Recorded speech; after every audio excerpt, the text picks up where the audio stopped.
ইমিগ্রেশনে final ticket check হওয়ার পর আমরা প্লেনের জন্য উঠে পড়ি বাসে। হ্যালো এভরিওয়ান, কেমন আছেন সবাই? আশা করি ভালো আছেন, আমিও বেশ ভালো আছি। বাসে যেতে যেতে এয়ারপোর্টের অনেকটা পুরো অংশ দেখলাম, দেখে মনটা খুব খারাপ লাগলো। অ্যাট লাস্ট প্লেনে উঠে সিট খুঁজে আমরা বসে পড়লাম। এবার আমরা যাচ্ছিলাম ইউএস বাংলা বিমানে। সিটে বসি সেফটির জন্য আমরা সিট বেল্ট বেঁধে নিলাম।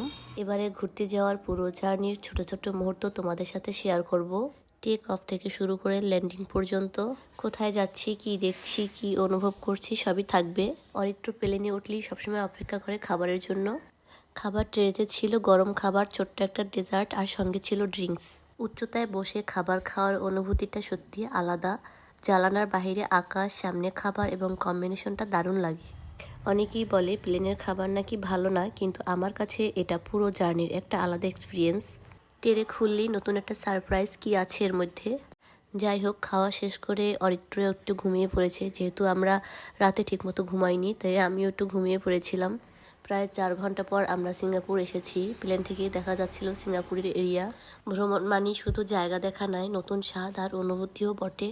সিঙ্গাপুর এয়ারপোর্টে নামার পর থেকেই বোঝা যাচ্ছে কেন এটাকে বিশ্বের সেরা এয়ারপোর্ট বলা হয়। সব কিছু এত সুন্দর, এত পরিষ্কার, এত গোছানো, যেন চোখ জুড়িয়ে যায়। ইমিগ্রেশন, লাগেজ কালেকশন সব কিছুই খুব স্মুথ আর ফাস্ট। কোনো ঝামেলা নেই, কোনো তাড়াহুড়ো নেই, শান্ত একটি পরিবেশ। চারপাশে তাকালি আধুনিক ডিজাইন, সবুজের ছোঁয়া আর প্রফেশনাল ম্যানেজমেন্ট। এখানেই দাঁড়িয়ে মনে হচ্ছে জার্নিটা আরও সুন্দর হতে যাচ্ছে। আজ এ পর্যন্তই। ভিডিওটা ভালো লাগলে লাইক করবেন, কমেন্ট করবেন, শেয়ার করবেন। বাই।